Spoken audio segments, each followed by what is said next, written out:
Hey, good morning, you guys. Hey, give us a shout out. I want to know where you're from.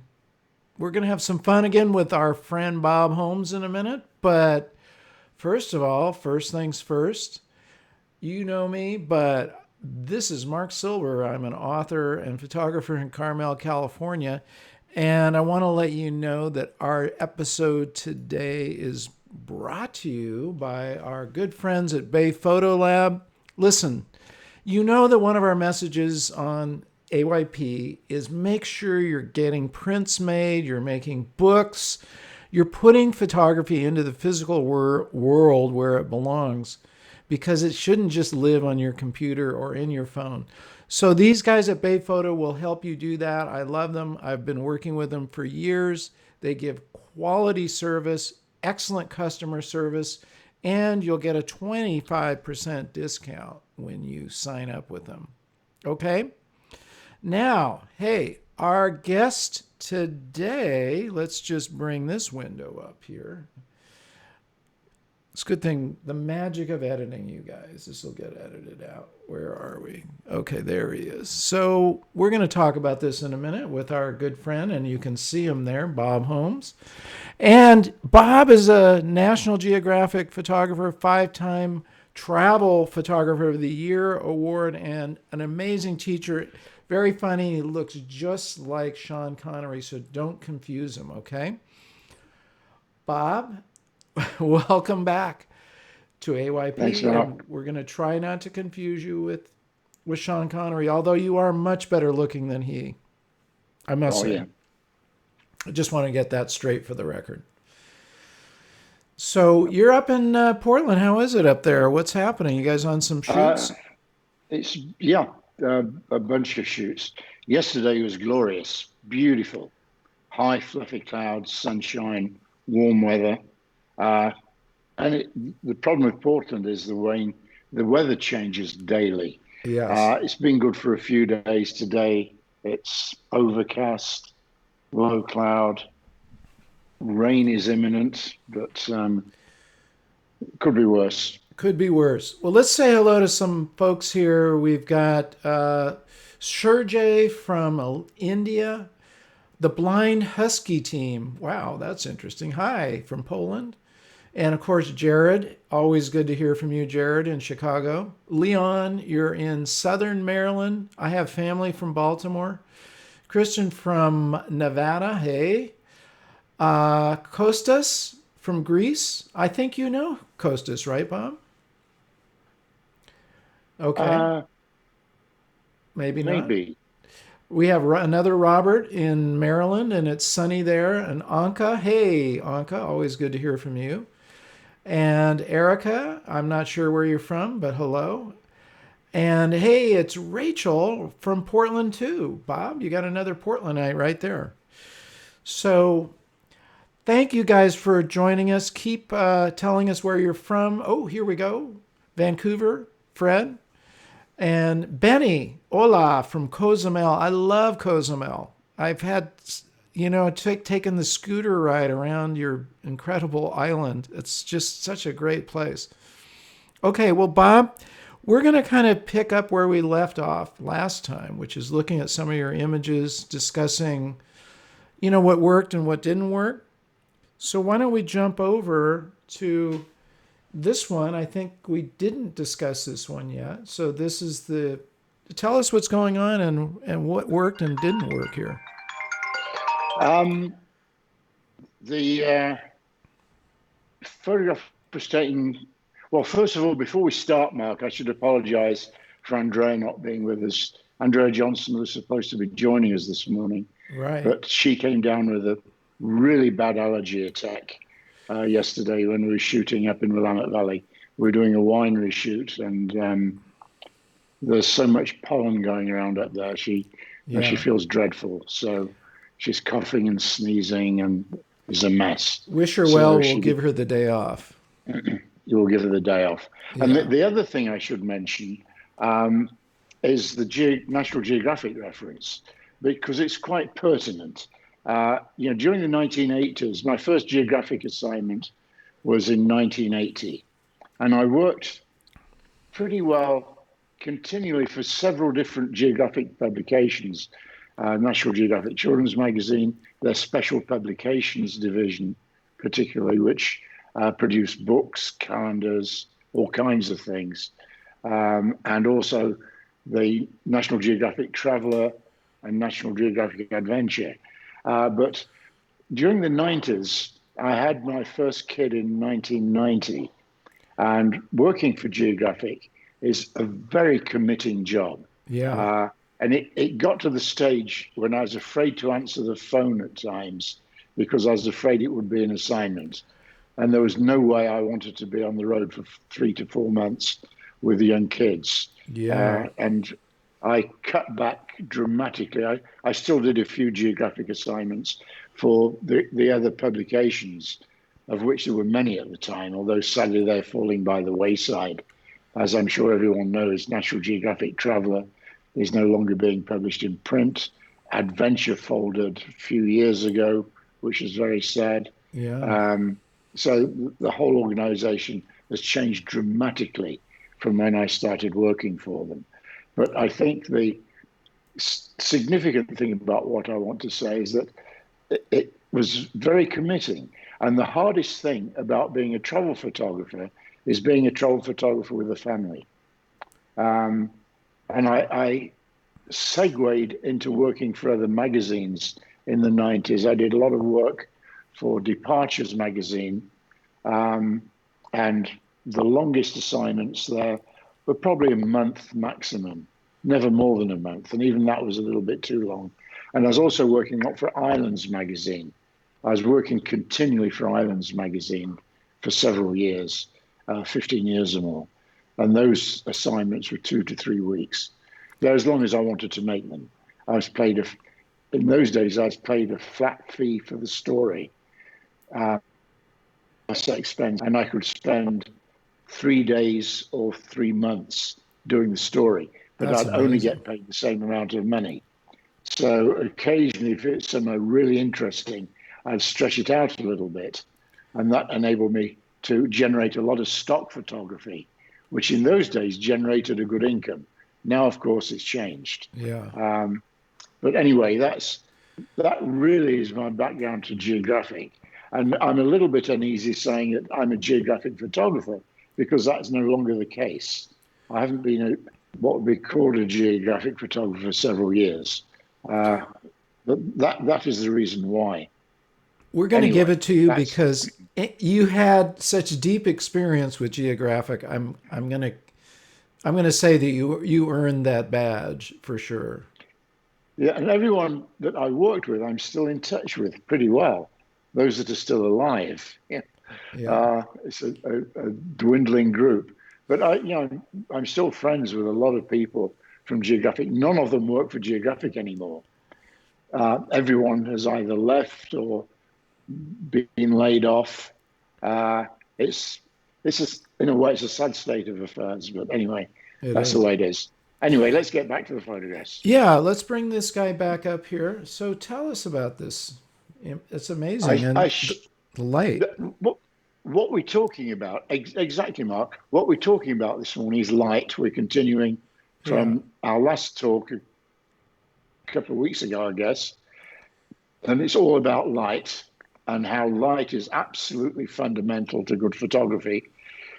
I shot this. It was either during Day in the Life of Israel, but I think it was for a book called. It was a book for the 5,000th anniversary of the establishment of Jerusalem. Hmm. I think that was the book. We did two books in a very similar time period in the 90s. I believe it was the late 90s. And I shot this in the Church of the Holy Sepulchre. And it was not set up. I rarely set photographs up, very rarely. I think of myself as a documentary photographer, and I shoot what I see rather than I could never be a studio photographer, for example, because I don't have the imagination, as I could never write fiction. I can write non-fiction fairly well, but I can't write fiction because, again, I don't have the imagination. Studio photographers create the photographs, and I have the utmost respect for them. I, for one thing, it would drive me crazy being stuck in a studio all day. It would for Um, you. I just couldn't do that. But secondly, I don't have the imagination to create the shots. I'm good at seeing photographs when they're presented to me, but I can't necessarily. Occasionally, you can tweak something a little bit, but it's not what I do. I like to shoot what I see. And this was a case of that. I was with a group of tourists going around the sepulchre. The choir was singing. I love the two black shapes at the side, Yeah. um, forming the frame. And then the chorister had a candle in his hymn book, Oh, that's what uh, it is. that lit his face up, and it just made the shot. And That's I just waited, and amazing. again, again, as I always say, be preoccupied with detail. And I waited until his mouth was wide open, singing, that made the shot. If he's looking down at the hymn book or his mouth was closed, it wouldn't have the same impact. You know, Bob, that's such an important point, and we can't stress that enough. The necessity to be patient, not just pop in there, get a frame or two, and then leave, but you waited. Also, the angle of his body adds to it as well. Like he's leaning, you know, his weight is on his left foot, and his whole right side forms that kind of arc there, which is, you know, timely and very interesting that it worked out at the same point that he was opening his mouth and singing. I think a lot about this, particularly when I'm teaching. Andrea and I teach a lot of workshops, hopefully again in various parts of the world. Um, and I try to analyze how I take photographs and why I take them. And it's not always conscious. This, for example, I framed him so that his whole outline was against the lighter colored wall. Right. If I'd a little bit to the other side, I'd have lost the right edge of his gown against the dark background. Yeah. So those little adjustments in position are absolutely crucial. Those details, you have to be very, very anal about the way that you see and frame. Always be scanning the edges of the frame. You're responsible for everything that's in that photograph. If there's something in there that you don't like, it's your fault. You should have been aware of it when you're taking the photograph. But having said that, you get to a stage when you do this intuitively. You're not consciously thinking about it, but it all comes together and you know just intuitively that that's the shot. You know, Bob, I want to underscore that what you just said about being responsible for everything in the frame. You know, we could build this into a mantra. It's not just, you know, we can take it literally in the frame of the photograph, but we can be more figurative about it. It's really you're responsible for everything that has to do with that shoot, right? And even Yeah. afterwards, the post processing and how you present it to a client or whatever, it's all up to you. There's no other agency that's interfering with it. And that's, I think, one of the key things about why your photographs work so well. Like just even looking at those pillars behind him, his head is moved so that they're not, so that the space between those pillars isn't coming out of the back of his head, which would be odd and distracting. I mean, you got that as well. I mean, there's a lot of different things that had to be lined up at just that moment. Yeah. And sometimes you think, a lot of people can take really, really good photographs. And sometimes I look at myself and I'm not, I was not aware that I was taking any particular care of the shot when I took it. And I work pretty quickly. As I say, I'm intuitive. I respond to what's in front of me. Uh, as Mine and White, great West Coast photographer, used to say, he opened his mind like a sensitive piece of film and Yeah. let the image impress itself on him. Rather than him look for the image, he waited for it to be given to him. And I work in a similar way. And sometimes I think, it's just a lucky shot. I don't know why I did that. But then if I looked at a bunch of my photographs, it's obviously more than luck. And it's the result of 50 years now of learning photography. It's not It, something you can do overnight necessarily. It takes a long, long time to get to the stage when you can work like that consistently and produce consistently good results. One thing I will say about my work, sometimes I get, I'm very, very self-critical, and I see other people's work that has tremendous content and emotion. And sometimes I think some of my work is a little bit too superficial. They're pretty photographs, and mm, that bothers me. I want photographs to be more than wallpaper. I want them to have some depth. And I sometimes find that I take photographs that they're difficult to criticize on a pictorial level, but there's no great depth to them. And that's something I struggle with at times. People like them, but I personally have I personally have problems with that style of photography that I'm responsible for.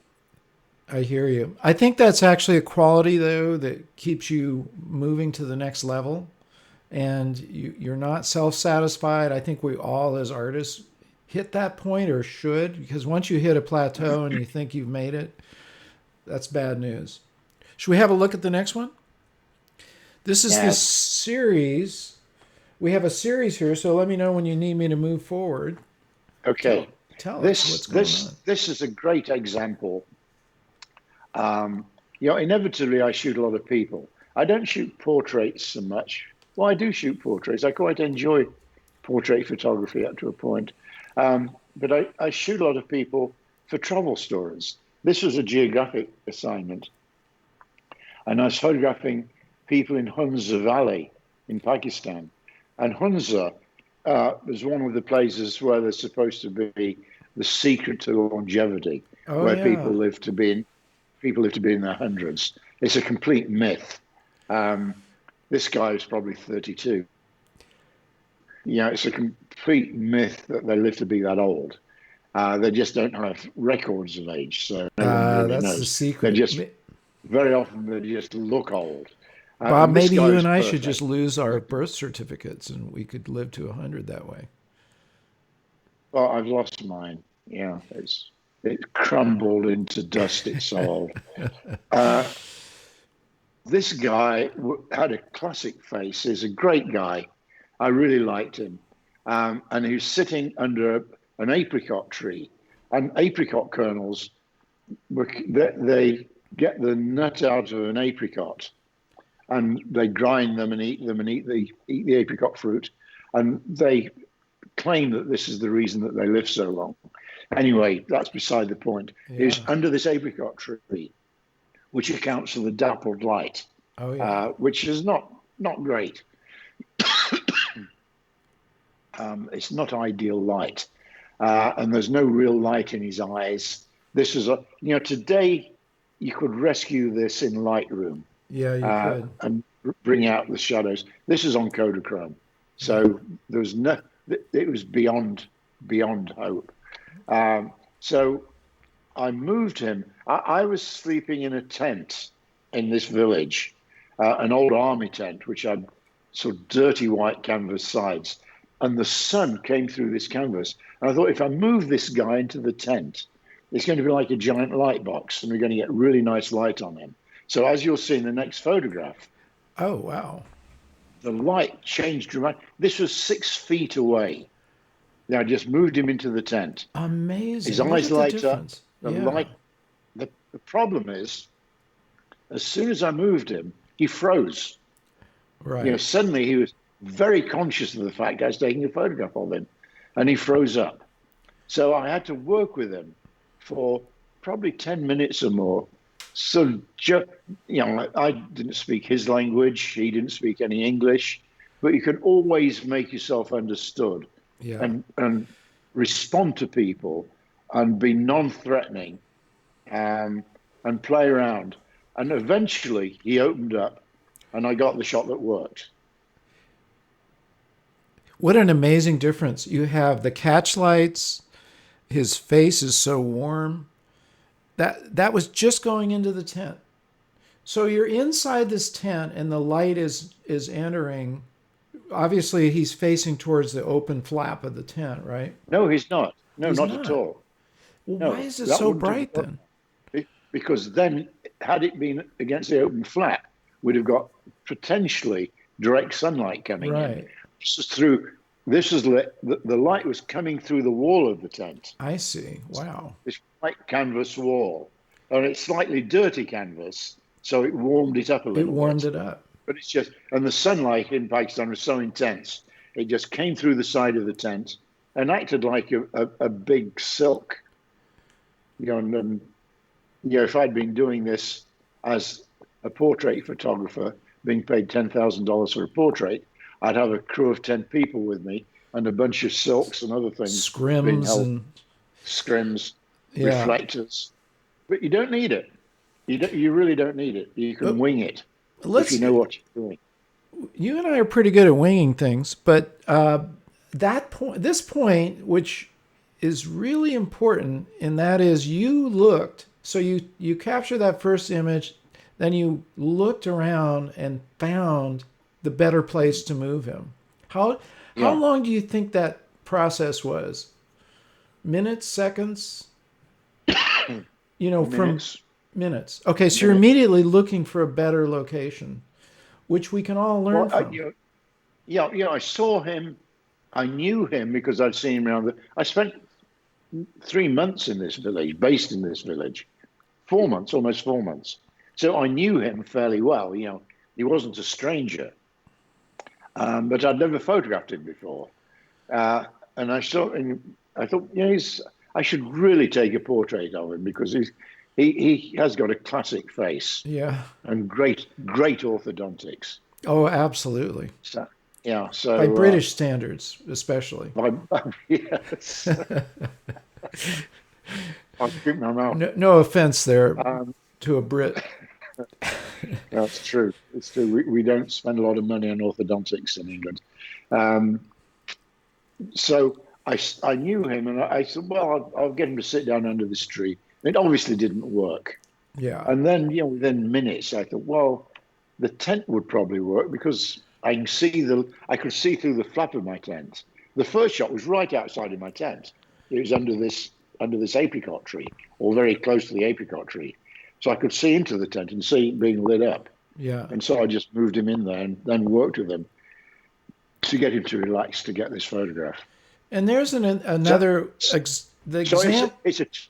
it's a two-part thing, Mark. First Yeah. of all, it's recognizing that light under the tree doesn't work, and in addition to the light being dappled, you get a greenish cast from the tree. Right. Right.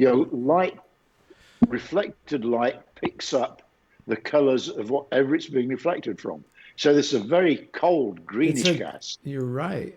He's not looking at you. There's no light in his face. But a lot of people would come away with this, Bob, and think, "Wow, that is a killer image." Oh yeah, yeah, Right? yeah. But it's not. It's It's not. really not. Well, I think No. the other big takeaway here is that you're shooting not during the golden hour. You're shooting midday, right? Looks like. Yeah, it's midday. Yeah. So you as you said, there's no bad light. There's only inappropriate light, and you moved him to an appropriate setting. Yeah. And then the second lesson, after realizing that dappled light reflected from green leaves is not good for portraiture, It's kind of gooey, yeah. the second lesson is having patience to get the person to respond to the camera Yes. and get the character of the person out. Because this wasn't him at all. This is a Yeah, deer in the headlights. yeah, this wasn't this guy. But the Right. next shot was, you know, this is the man that I knew. He's always like this. But it took a bit of time. You had to coax it out of him. Did you do something to crack him up, or did he just do that himself? Yeah, I probably did. I don't remember what, Yeah. but you joke around. What a difference. So this is the one Yeah, you ran with, I imagine, right? That was published. yeah, yeah, oh, absolutely. But I guess the to take photographs of people, you have to be prepared to open up to them, be non-threatening, and not be shy, I Yeah. guess. Some people will never be able to take good people photographs because they're too introverted, uh, and that doesn't work. I guess it can. I guess it can work with a certain type of portraiture, but not for the sort of stuff I want to do. Yeah. I want more of a close rapport with people. It's this is exactly, when we had Ed Kashi on, he was talking about that. You can't just rush in. You have to build the rapport. Deanne Fitzmaurice said the same thing when she was talking about that photograph in Cuba. And those two guys were kind of checking her out, a little wary of her, and she smiled at them and waved at them, let her know that she wasn't a threatening, source of somebody capturing them, surreptitiously or whatever. But it's And oh, in some it's ways, in yeah, some ways it's easier for women because women are generally less threatening. and they're cuter. Old men are probably the worst. Absolutely. It's harder for us than most women because people are wary of men. Period. Understandably, they have reason to be Yeah, with our history, particularly recent history, with absolutely. Should we everything look that's been happening. should we look at this next series? This is on the Yeah, this beach is somewhere. another. Yeah, couldn't be more removed from portraiture. Yeah. It's obviously a mediocre landscape. I did a book on, I've done a couple of books on New England, and this was for a book that was published a long time ago. And I had to photograph the Otter Cliffs. There were certain things that I had to photograph at each part of the 5 states that I covered. This was in Maine, in Acadia National Park, and there's some cliffs they call the Otter Cliffs. By Yosemite standards, they're a joke. They're Yeah. probably about 3 feet high. But these are the Otter Cliffs you see at the background, Yeah. way at the back. Um, and I got that. It was a very quick and dirty book, uh, as a lot of the books that I've done are. I'm paid a finite amount of money, and I have to work as fast as I can, which is something I've always been fairly good at, and being able to get acceptable photographs in a very short time. And I had to get these cliffs. I had one night I spent in this small town on the Maine coast. I got there late afternoon. I drove out. These cliffs are about 20 miles away from where I was staying, at the bed and breakfast I was staying at. I drove out. The light was dreadful. I thought I would make it a little bit more interesting by using a wide lens and exaggerating the size of these boulders. And as you'll see in the next shot, I worked with it so that I tried to get some color into the shot with the moss or Yeah. seaweed, I guess it is, seaweed on the boulder. And it still didn't work for me. It's a pretty lackluster photograph. Yeah, at a pinch, it could have worked, but I didn't really like it. So at least I got something in the can. I always shoot as though it's the last time I'm ever going to be in a place. Never put it off because it might be the last time you'll be there. You never know what the next day is going to bring. So at least I had something, even Yeah. though it was unlikely to be used very big. It did show the beach, The the other the, thing, the rock. just looking at it, sorry, Bob, Okay. you have moisture on the rocks at this point, which definitely adds some more interest along with the moss. So there's more going on with it than this one, which I Yeah, agree there's a doesn't little have bit. really much of anything going on. Neither of them are particularly interesting photographs. I spent the night at this bed and breakfast, and the hardest thing about being a photographer, period, particularly a landscape photographer, is you have to get up so damned early, particularly when the place you excuse me, particularly when the place you're shooting is 20 miles away. Yeah, really early. I always get up way before dawn, look out the window, hope it's going to be pouring down with rain, and go back to bed. That's the ideal situation. Darn. This particular morning, I knew I had one more shot, and the weather didn't look good. It wasn't actually raining, but it didn't look good. But I drove the 20 miles out to this exact spot that I'd already scouted. I knew where I had to be. And there was just heavy dark cloud. And then the sun came up just over the ocean. And for 5 minutes, this intense dawn light came through, Look at lit that. up the cliffs and lit up the beach. 5 minutes later, it was gone. The sun was up. I'm pointing at, I think you're Yeah. being pointing. The sun is up above the cloud, the light's gone, and it's all over. For the rest of the day, it was shitty light, but I got the shot. Just those 5 minutes. So it was worth getting up. You have that brief moment, just like Yeah. Ansel when he was driving along in New Mexico and the light was on the cross for that 5 or 10 minutes. You have to, and this is a situation where, I say I photograph what's in front of me. I also anticipate. In this situation, it was a case of pre-visualization. I anticipated that something could happen because this beach faced east. So if there was a decent sunrise, you knew it would hit the cliffs and the beach. Whether or not it would actually happen, of course, was a gamble. But fortunately, it did. But It worked. it was anticipated. It was pre-visualized. And once again, warm light is more interesting, right? So you're getting that incredible warm Right. light from the morning. Warm light is always more accepted more readily by people. Yeah.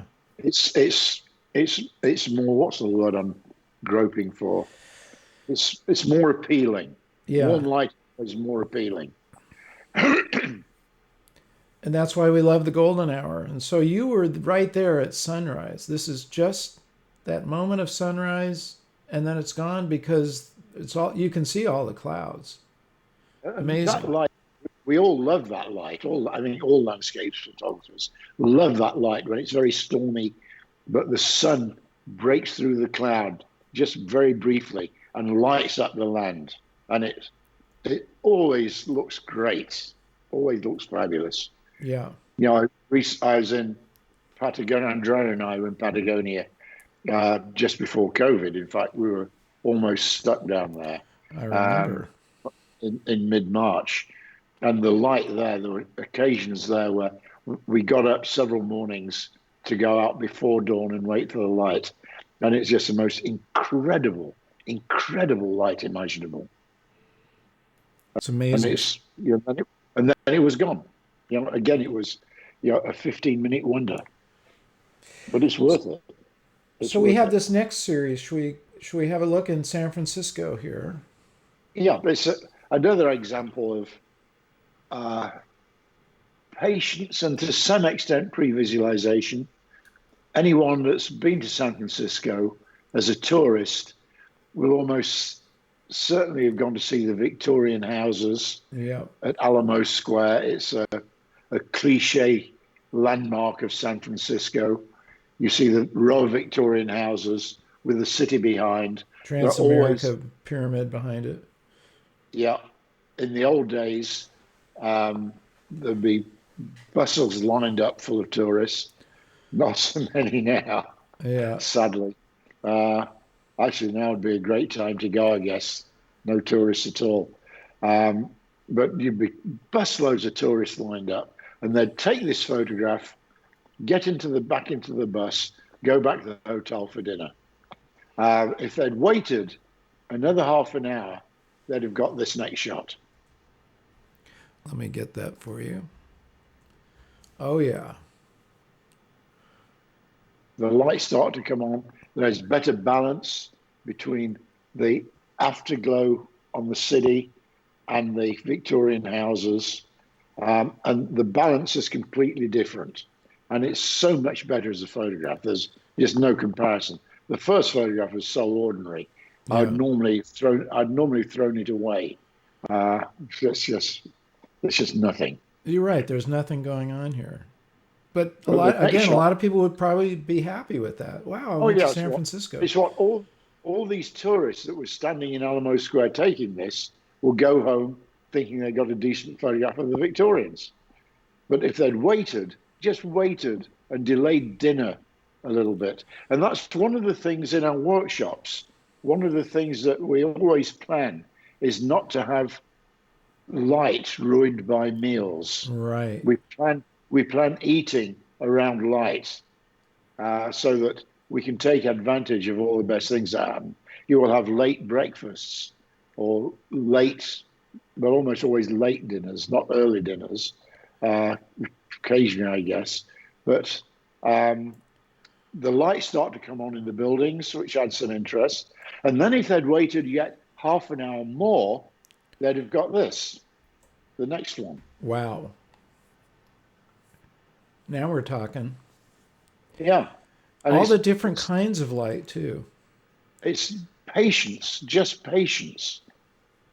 You know, the later you get, you always have to be aware you need a bit of light in the sky. You always need some ambient light in the sky. That's important. Yeah. Um, but you want a balance between the background and the foreground, and the lights coming on in the Victorians add that, again, one of my favorite phrases, punctuation, that brings out the foreground and the houses and gives them some life and vitality. And you see all the lights in the city. In the previous shots, the office lights hadn't fully come on yet. That's right. Or But at even least you couldn't this see them. You couldn't was see them because it was still so bright. And that there's nothing, of course. That was before any lights were turned on. in the transformation. Okay. Yeah. Again, so we might think, oh, wow, I got it. This is good. Let's go have dinner. You Yeah, waited. You waited another yeah, half an hour, right? yeah, yeah.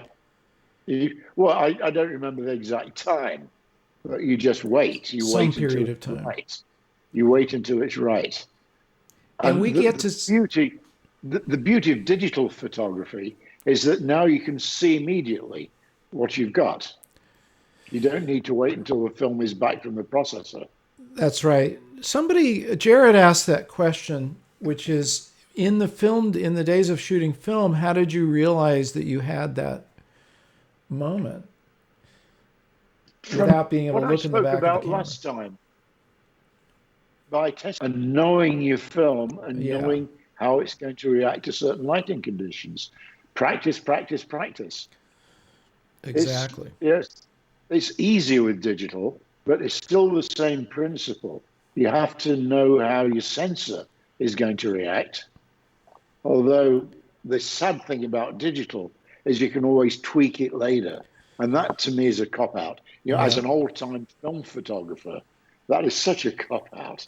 You know, I've traveled the world for 30 years shooting film and had to have a good idea of what I was getting on that film without any crutch to fall back on, such as Photoshop and Lightroom. Yeah. And it makes you a far better photographer. You have to be in control with film. And You have to be listen, completely in control. you can't always rescue it in Photoshop. You might No, think you you can't. can, and you're fiddling with it. And I mean, I've had this, and I finally go, there's you're polishing a turd, and it's never going to look good. Pardon Yeah, my graphic expression, but it's true. So you should capture it in the camera. The best advice I've ever had is absolutely always compose and shoot with the viewpoint that you're doing it all in the camera, not yeah. later in post processing. Yeah, I don't feel it should be necessary to use any Adobe products, in spite of what some other people may say. It's it's true. But It's nice to have it yeah, there if you need it and it's know it's what you're not doing. necessary to finish in Photoshop. You know, the people that say, "Oh, I've got the photograph now. Finish it in Photoshop." You shouldn't need to finish in Photoshop. It should be captured by the camera. Although, having said that, I always have this feeling I can just tweak a little bit and make it even better. Yeah, I'm guilty. of course. So I think we've got that was the end of our series. We should pick up a few questions here. I've seen a few come by here. Jared also said that's the difference between a snapshot and a photograph. Ansel Adams' famous quote: "You don't take a photograph, you make it." And the difference between these first images, you're just capturing something, but you know that it's not it until you do the actions, either waiting or moving the guy to the tent. You're very active in as a photographer, not just sitting back and saying, "Oh, the lighting's no good. I'll go on and have a drink." So, any other questions, you guys? We're here for you. And I want to just remind you guys, by the way, we have put together a course with Bob, and you get to see him. It's called Working Class. You actually get to see him dealing with a lot of the things that he has talked about today, using candlelight for your subject. We did that in the barrel room. Which winery was that, Bob? I'm losing it. I think that was Beringer. Behringer it was. I So he think it's used a Beringer. Yeah. candle with a model there. He shot the whole series of the Blue Hour, just like you're looking at right here. And you actually get to see the progression of those photos until he has the money shot. And he waited. It was dark. It was so dark, we couldn't see what we were doing. We had to get out our iPhones to even look at the back of the camera. And we were dark. You couldn't see us in the film until we used an iPhone to shine it on us. And that's how dark it was. But he came away with the money shot. So you guys should definitely check that course out to find Bob's real secrets here. And Sandy's asking a question: how to choose film color balance during film days. So I guess the question is, what did you always shoot with Kodachrome or Ektachrome, or did you go between Yeah, them? I guess there wasn't a lot of choice, Sandy, in the old Yeah. days with film. It was either daylight or tungsten. And then there's some weird films brought out. There's an underwater Ektachrome introduced at one time for underwater photography. But it's basically either daylight or tungsten. That was it. Yeah. So 5,500 degrees Kelvin, or I think 3,400 degrees Kelvin. Uh, and I used Kodachrome initially. I used Kodachrome for years, and then I switched to Fuji Volvire. Oh, Um, yeah. One of my best friends was Galen Rowell, who was, I'm sure a lot of you know his work.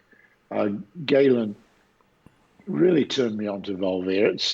To start with, I thought it was a little bit oversaturated, and I didn't like it as much as Kodachrome.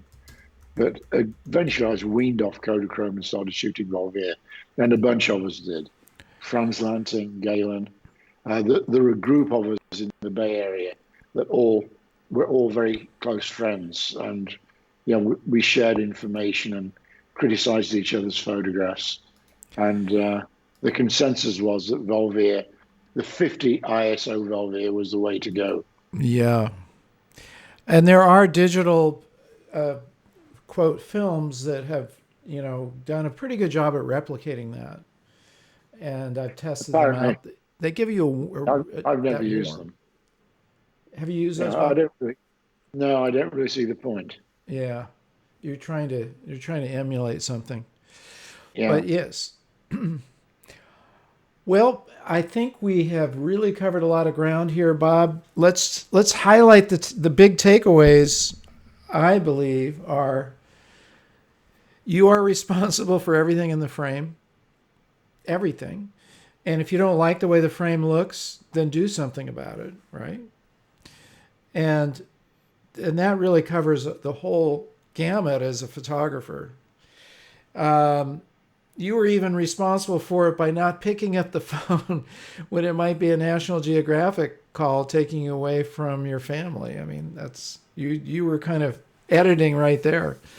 And then being patient. So if you know the light's going to improve tomorrow morning or later in the day, whatever, hang in there. And don't just say, well, I got it, and let's go on to the next thing. Yep, that this about sums it up. Those are big points. Well, Bob, thanks again for joining us on AYP. Always a pleasure. And I think this kind of discussion is really helpful when we get to see the progression, because a lot of us, myself included, can recognize where we might have bailed out. And, oh, that's good enough.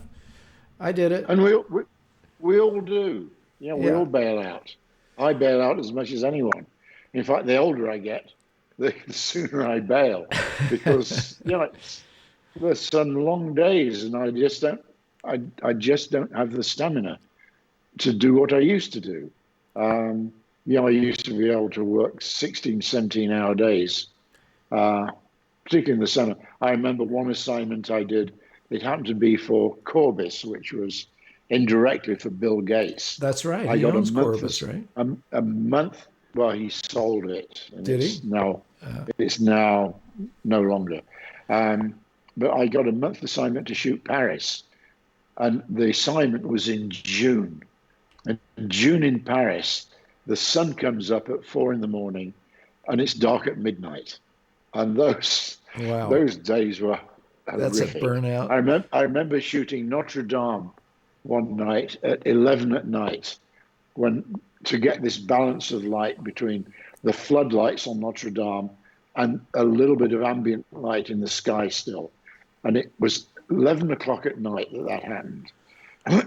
The great thing about Paris was that restaurants were still open at midnight, so I could go and have dinner afterwards. But then I'd have to get up at 4 the next morning. It's a short to day.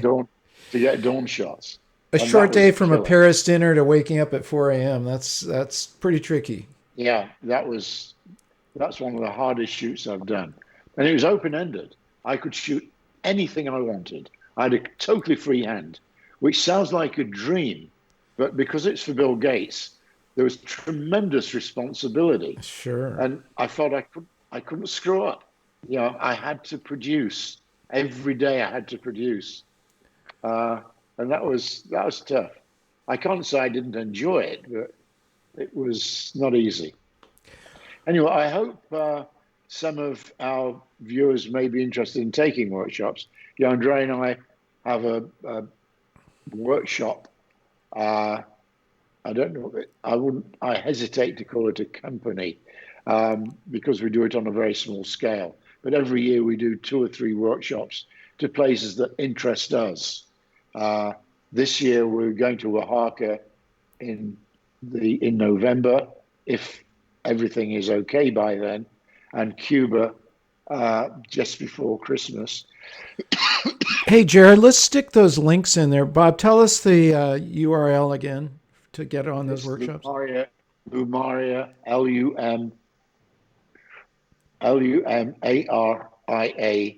workshops.com. Okay, good. Jared will stick that up there. You guys should definitely take We, advantage. I need we, to go with you. yeah, you do. I don't know why I Uh, haven't. We'll take a video camera and shoot the because you're workshop. cheap. Uh, I know. yes, Well, you that's haven't basic. offered to give it to me yet, so I guess that's the deal. No, we're going to charge you extra. Um, but yeah, we don't do these as a business. We do them because we enjoy them. We cover our costs basically, but it's not a money-making deal. We just want to go to places that we enjoy going to. India is a place that we've particularly loved going to. I spent a lot of time in India in the 80s, and I always enjoy going back to India. It's a wonderful, wonderful place to shoot and a wonderful country period.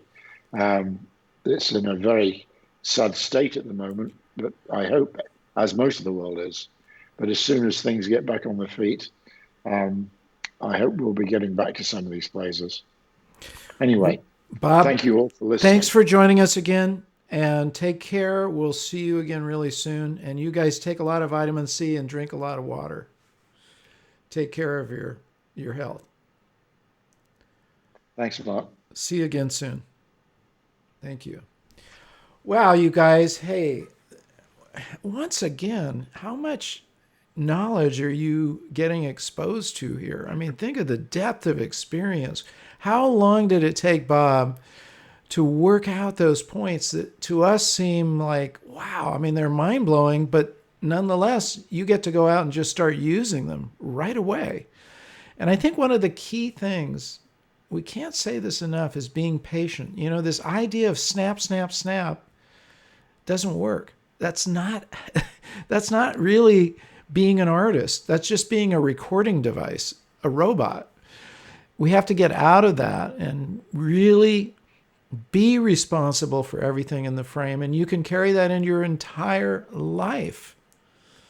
You're responsible for everything that goes on in your studio and who you work with and who you don't work with and how you get your work out or you don't get your work out. I mean, all these things ripple out from that idea of being responsible for what's in the frame.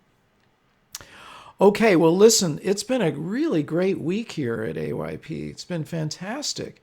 Oh, I have a piece of news for you guys who have been asking me about this hat. Well, listen, yesterday I found out that this hat was designed by none other than Carlos Santana.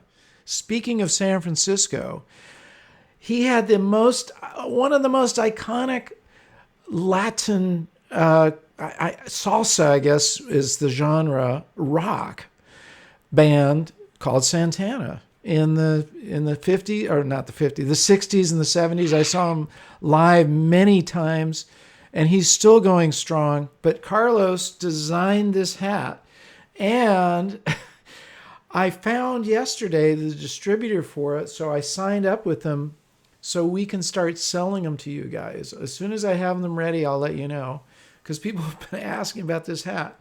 I knew I loved it, and I love it even more knowing that good old Carlos designed it. Who knew? So, look, we got a lot of new stuff coming up. Stay tuned. We have a lineup coming up next week. We're going to publish a calendar. I don't know if Jared's gotten that together yet, but we were talking about it. So you guys can actually see ahead of time who's coming up.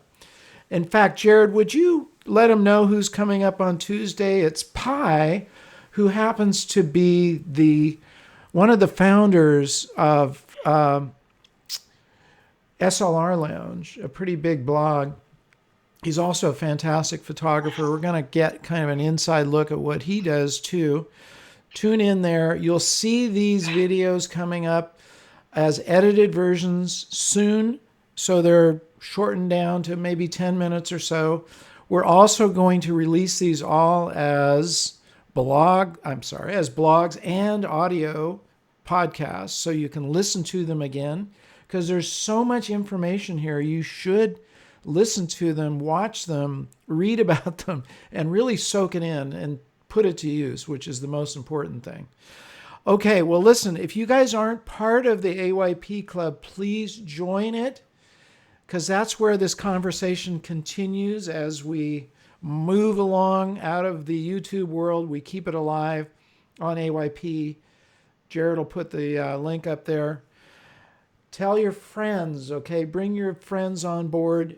And Sandy, we want to get AYP out into the rest of India. There's a lot of photographers there. So you guys in India, please help us open those doors. I'm all ears. I want to hear what we need to do, and we'll do it. Subscribe if you haven't already done that so you don't miss any episodes.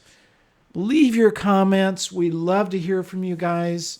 And remember to get out and capture your own images of life. Love you guys. Take care. Have a great weekend, and we'll see you again really soon.